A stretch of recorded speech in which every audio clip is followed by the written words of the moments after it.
Astrology में जब आप नाड़ी एस्ट्रोलॉजी कर रहे हो तो आपको प्लैनेट्स के एट्रीब्यूट्स पहले पता होने बहुत जरूरी। और जो सारी की सारी कुंडली घूमती है सबसे पहले वो ग्रह पर घूमती है, और हर एक ग्रह के अपने अपने कुछ एट्रीब्यूट्स हैं। जो एट्रीब्यूट्स बता रहा हूं केवल नाड़ी में नहीं, जिस भी साइंस में अनाड़ी हो वहां भी रख दोगे तो वहां भी सेम काम हो जाएगा। केपी एस्ट्रोलॉजी में अगर इन एट्रीब्यूट्स को रखा वहां भी काम मिल जाएगा। पराशरी ज्योतिष में अगर इन एट्रीब्यूट्स को रखा वहां भी काम हो जाएगा। पहले मैं प्लैनेट्स पे आता हूं, और सबसे पहले किस प्लैनेट को शुरू करूं वो आप बताइए। मुझे लग रहा है पहले गुरु को याद कर लेते हैं। बृहस्पति को बताते हैं पहले। बृहस्पति जो ग्रह है उसकी जो स्पेशलिटी है, उसकी जो क्वालिटी है, उसको आप देखिए। जो भी व्यक्ति बृहस्पति प्रधान व्यक्ति मिलेगा उसको लाइफ में रिस्पेक्ट बहुत मिलती है। रिस्पेक्ट सबको नहीं मिलती है। एक पॉलिटिशियन को हम रिस्पेक्टफुल बोलते हैं, एक बड़े अधिकारी को रिस्पेक्टफुल बोलते हैं, लेकिन वो सब सर कहाँ झुकाते हैं जाके? किसी धर्म गुरु के आगे, वहां पे सब सर झुकाते हैं। किसी पीठ के आगे सब सर झुकाते हैं। और अगर आप किसी भी व्यक्ति को देख रहे हो और वो किसी भी तरह से रिस्पेक्टफुल है, जैसे मैं श्वेता जी की जब कुंडली देख रहा था तो इनकी कुंडली में मार्स प्लस जुपिटर है।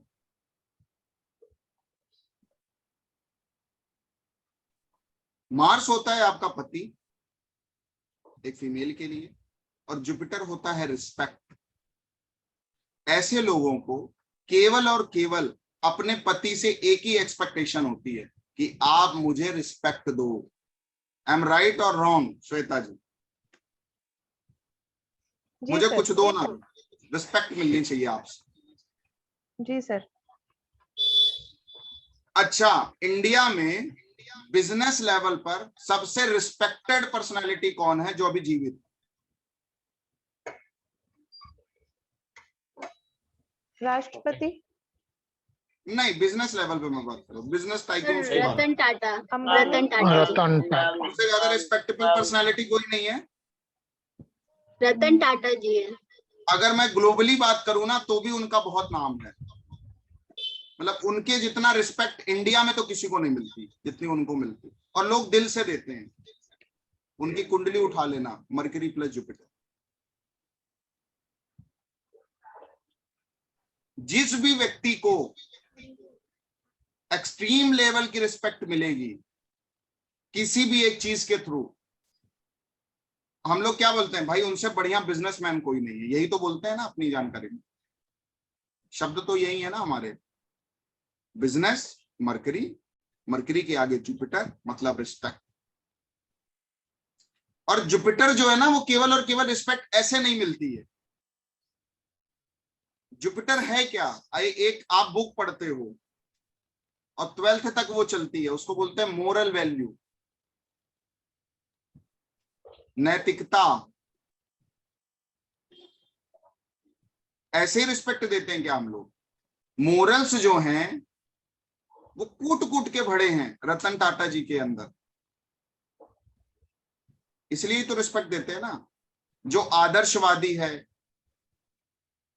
जो मोरल में बिलीव करता है, मोरल में इस तरह का उनका फेथ है,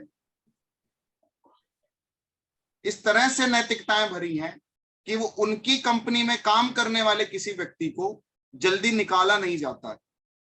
टीसीएस अगर किसी ने ज्वाइन कर लिया वो निकाला नहीं जाएगा जल्दी, जब तक कोई बहुत बड़ी फॉल्ट नहीं होगी। भले काम हो ना हो, धंधा हो ना हो, बिजनेस हो ना हो, वो बंदा निकाल नहीं सकता किसी। और कमिटमेंट है अपने सभी जितने भी उनके यहाँ मैनेजमेंट लेवल पर लोग हैं कि आप डायरेक्ट किसी भी स्टाफ को नहीं निकालो। इवन जब ताज पे अटैक हुआ था तो जो उनके स्टाफ्स को जो इंजरी हुई थी उसको तो पे किया ही था रतन टाटा जी ने। जो उनके यहाँ फंसे लोगों को प्रॉब्लम हुई थी उनको भी सॉल्यूशन दिया था, उनको भी सारा सब कुछ, उनका इलाज, खाना पीना, और जब तक वो सरवाइव कर रहे थे, प्रॉब्लम में थे, उनकी फैमिली को भी पैसे पूरे। इतना ही नहीं, जो अगल बगल का जो एरिया था उस पे भी जो प्रॉब्लम आई थी उसका भी सोल्यूशन उन्होंने किया था, उनको भी पैसे दिए थे, पेमेंट्स दी थी, इलाज फ्री कराया था, मेडिकल का दिया था। इंडिया में जो सबसे पहले कैंसर हॉस्पिटल है और सबसे ज्यादा जो उनकी चैरिटी जाती है वो रोगियों के लिए जाती है। तो रिस्पेक्ट किसी को ऐसे ही नहीं मिलती है। जो व्यक्ति अपनी आदर्शवादिता से नहीं टिकता है, जो व्यक्ति अपनी मोरलिटी से नहीं टिकता है, जो व्यक्ति अपनी एथिकल जो चीज है, एक एथिकल जो शब्द है, एक मोरल जो शब्द है, वो सब जुपिटर का कॉज है। जुपिटर जो है वो जज भी बनाता है, सैटर्न और जुपिटर का कॉम्बिनेशन जज बनाता है, और सबसे रिस्पेक्टेड पर्सनालिटी जज की ही है। एक प्रधानमंत्री को, एक राष्ट्रपति को भी जज का सुनना पड़ता है, उसके अगेंस्ट नहीं जा सकते वो। अगर वो बोलेगा तो राष्ट्रपति को और प्रधानमंत्री को भी काम करना पड़ेगा। हम कहते नहीं, हमारे यहाँ सुप्रीम कोर्ट है, वो जब बोलता है तो वो प्रधानमंत्री को भी आड़े ले सकता है, वो राष्ट्रपति को भी आड़े ले सकता है। उसकी रिस्पेक्ट है मार्केट में। और क्यों है? क्योंकि आज कोर्ट की रिस्पेक्ट क्यों है या जज की कोई रिस्पेक्ट क्यों है? क्योंकि वो न्याय सही से कर रहा है, जिसको जो चाहिए वो चीज दे रहा है। उस वहां पे मैं मानता हूं कुछ ना कुछ इन्फ्लुएंस गवर्नमेंट का होता है, पार्टीज का होता है, सरकारों का होता है, मैं मानता हूं, लेकिन वो किसी को भी आड़े हाथ ले सकता है। अगर गलती सरकार की देखेगा तो सरकार को भी आदेश करेगा। तो जुपिटर केवल और केवल रिस्पेक्ट का कारक नहीं है।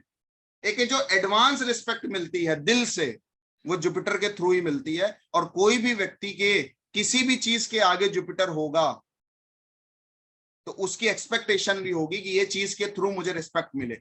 वीनस के आगे जुपिटर अगर हुआ तो वो चाहेगा कि मैं पैसा जो कमाऊं वो मान सम्मान के साथ आए, रिस्पेक्ट के साथ आए, और उसको अगर कोई फेक के रुपए देगा तो उसको बर्दाश्त नहीं होगा।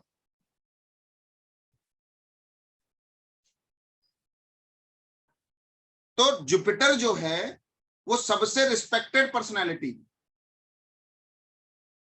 पराशरी ज्योतिष में नॉलेज का कारक जुपिटर को माना जाता है, लेकिन नाड़ी एस्ट्रोलॉजी में नॉलेज का कारक जुपिटर को नहीं माना जाता है। लेकिन जो एडवांस नॉलेज है, जो मैच्योर नॉलेज है, कब, कहां, कैसे, कितना और किस प्रकार से बोलना है या करना है या रिएक्ट करना है या जो कुछ भी करना है, वो जो नॉलेज है वो जुपिटर के पास ही है। मैच्योर नॉलेज जो एक कंसल्टेंट के पास होती है, जो नॉलेज आपको 2 4 6 10 योग पता चल गए, आप क्लाइंट का ये नहीं देख पा रहे हो कि ये जो मैं चीजें बोल रहा हूं, ये जो मैं शब्द बोल रहा हूं, इसके माइंड पर, इसके ब्रेन पर किस तरह से इन्फ्लुएंस डालेगा। सपोज आपने कह दिया किसी लड़की से कि तुम्हारे पति की शॉर्ट आयु है, वो तो ऐसे ही पागल हो जाएगी ना। डेस्टिनी तो तुम चेंज कर नहीं पाओगे, तुम्हारे अंदर इतनी कुव्वत तो है नहीं कि तुम डेस्टिनी चेंज कर पाओ। आपने शब्द इस तरह से बोल दिए कि उसकी पूरी लाइफ बर्बाद होने वाली जो 10 साल बाद है वो आज से ही बर्बाद होना चालू हो जाए। तो एक जब मैच्योरिटी का लेवल जब बढ़ता है किसी भी व्यक्ति के साथ, और वो किसी भी फील्ड का व्यक्ति हो, केवल एस्ट्रोलॉजी नहीं, किसी भी फील्ड का व्यक्ति हो, जब तक वो मैच्योर नहीं होता है तब तक उसकी नॉलेज की कदर नहीं होती है। इसलिए जो नॉलेज के थ्रू आपको रिस्पेक्ट मिलती है वो भी जुपिटर के थ्रू ही मिलती है। और जब भी एस्ट्रोलॉजी आप करते हो तो एक अच्छे एस्ट्रोलॉजर आपको 2-3 चीजें जरूर बताते हैं, वो मैं थोड़ा परोसने की कोशिश करता हूं। आपके मतलब का हो तो रख लेना, नहीं तो ऐसे ही मान के रख लेना। वहां पे बोला जाता है कि 3 जगह ज्योतिषी को प्रतिदिन केसर का तिलक लगाना चाहिए। चंदन भी बोला जा सकता है, लेकिन केसर दिखता नहीं है, इसलिए केसर की प्रधानता रख दी गई। भाई आप किसी अलग रिलीजियस से हो,